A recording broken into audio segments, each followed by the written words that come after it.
بسم اللہ الرحمن الرحیم۔ 12ویں جماعت، آج ہمارا سبق ہے جوش ملیحہ آبادی۔ جوش ملیحہ آبادی کا نوٹ آپ اپنی کتاب سے گھر میں پڑھ کے یاد کریں گے اور اسے لکھیں گے۔ آج ہم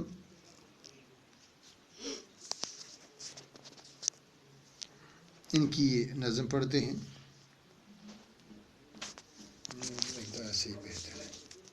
حسن اور مزدوری۔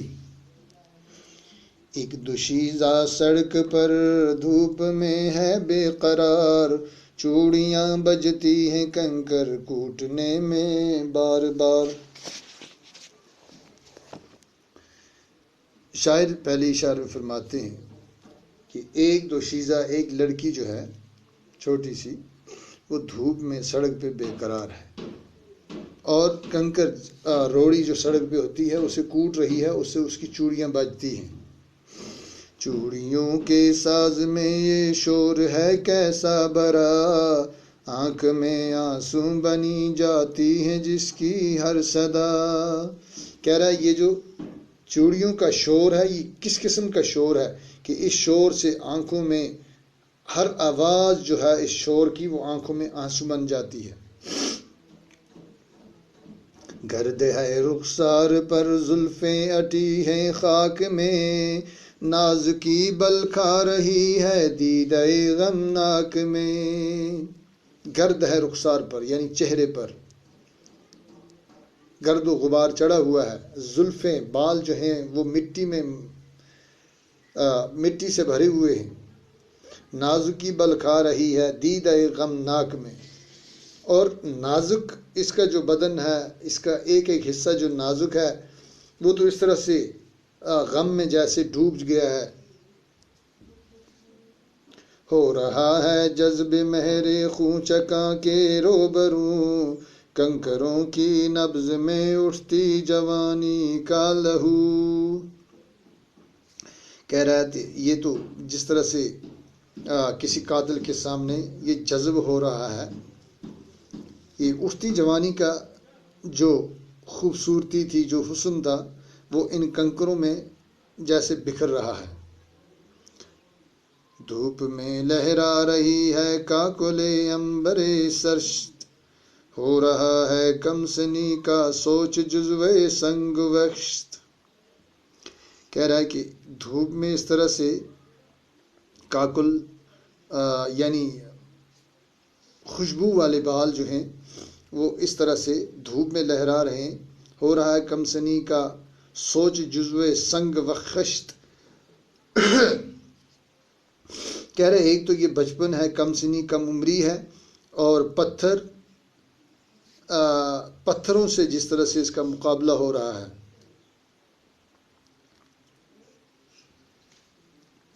پی رہی ہیں سرخ کرنیں مہر آتش بار کی، نرگسی آنکھوں کا رس میں چمپیے رخسار کی۔ پی رہی ہیں سرخ کرنیں مہر آتش بار کی۔ کہہ رہا ہے کہ جو سورج کی کرنیں پڑ رہی ہیں وہ اس کا جس طرح سے مہر آتش بار کی، اس کا جس طرح سے خون چوس رہی ہیں۔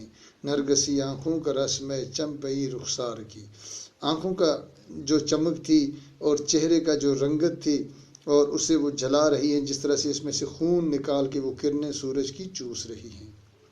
غم کے بادل خاطر نازک پہ ہیں چھائے ہوئے، عارض رنگین ہیں یا دو پھول مرجھائے ہوئے۔ کہہ رہا ہے کہ اس نازک کے چہرے پہ جو ہے نا غم کے بادل چھائے ہوئے ہیں اور اس طرح سے لگ رہا ہے جیسے پھول مرجھائے ہوئے ہیں۔ اس کی آنکھیں اس طرح سے جھکی ہوئی ہیں، یہ اس حالت میں ہیں جیسے دو پھول مرجھا کے نیچے کو جھک کے ہیں۔ چیتڑوں میں دیدنی ہے روئے غمگین شباب، ابر کے آوارہ ٹکڑوں میں ہو جیسے ماہتاب۔ کہہ رہی ہے شاعر فرماتے ہیں کہ چیتڑوں میں، پھٹے پرانے کپڑوں میں، مٹی سے بھرے ہوئے جن کپڑوں میں، اور اس کا جو جوانی ہے یا اس کا جو حسن ہے تو اس طرح سے نظر آ رہا ہے جس طرح سے پھٹا ہوا بادل ہو اور اس کے بیچ میں سے ہمیں چاند نظر آ جائے، اور کبھی بادل جو ہے ادھر ادھر اس کے دائیں بائیں ہوں اور بیچ میں چاند وہ دور سے ہی چمکتا ہوا ہمیں نظر آ جاتا ہے۔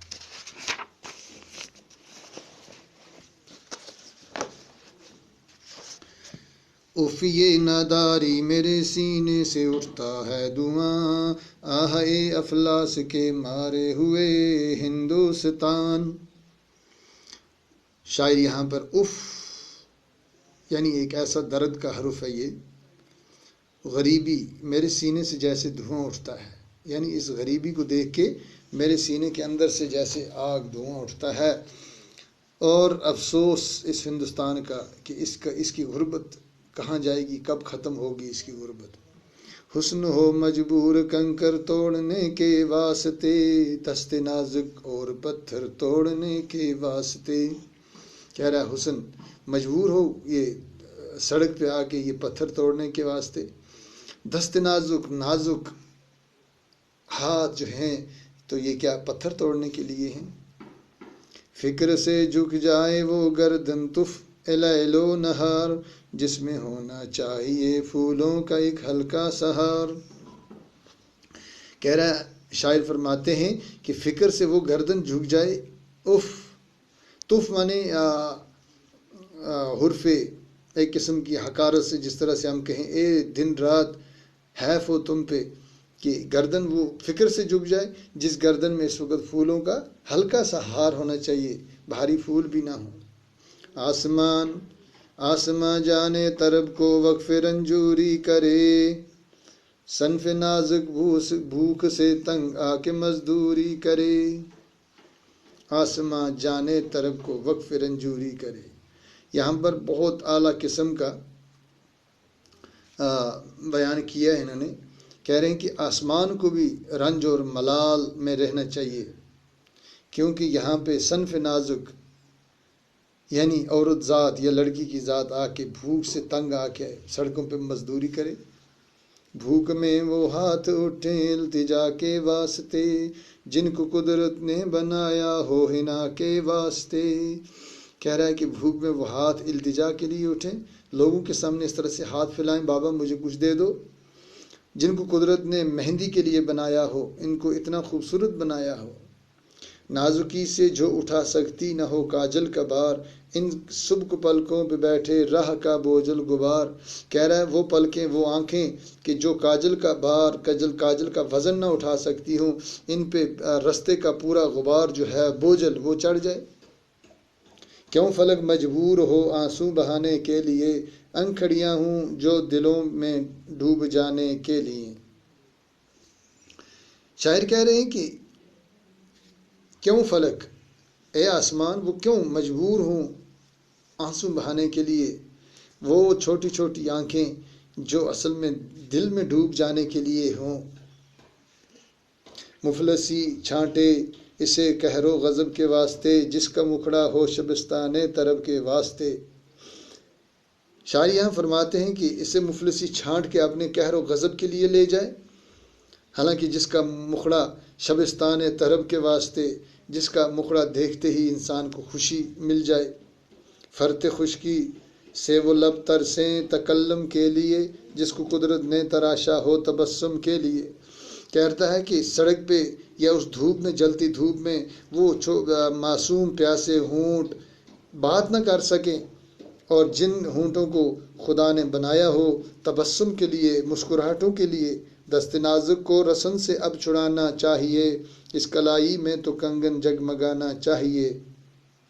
کہہ رہے ہیں نازک ہاتھوں کو اس رسی سے یا اس عذاب سے، اس قید سے چھڑانا چاہیے، اور اس کلائی میں کنگن جگمگانا چاہیے۔ یعنی شاعر نے ہمیں ایک ایسی بات کی طرف موڑا ہے کہ جو عام ہم اپنی آنکھوں سے بھی دیکھ سکتے ہیں۔ خیر یہاں ہمارے جموں کشمیر میں تو کم، لیکن اگر ہندوستان کی حالت ہم دیکھیں، وہاں پہ چھوٹی چھوٹی لڑکیاں، عورتیں، ہر قسم کے لوگ جو ہیں وہ سڑک پہ مزدوری کرتے ہوئے الفاظ مانے آپ دیکھ رہے ہیں۔ اور ادھر کچھ سوال جواب ہیں، تو آپ کے پاس نوٹ ہے وہ آپ کر لیں گے۔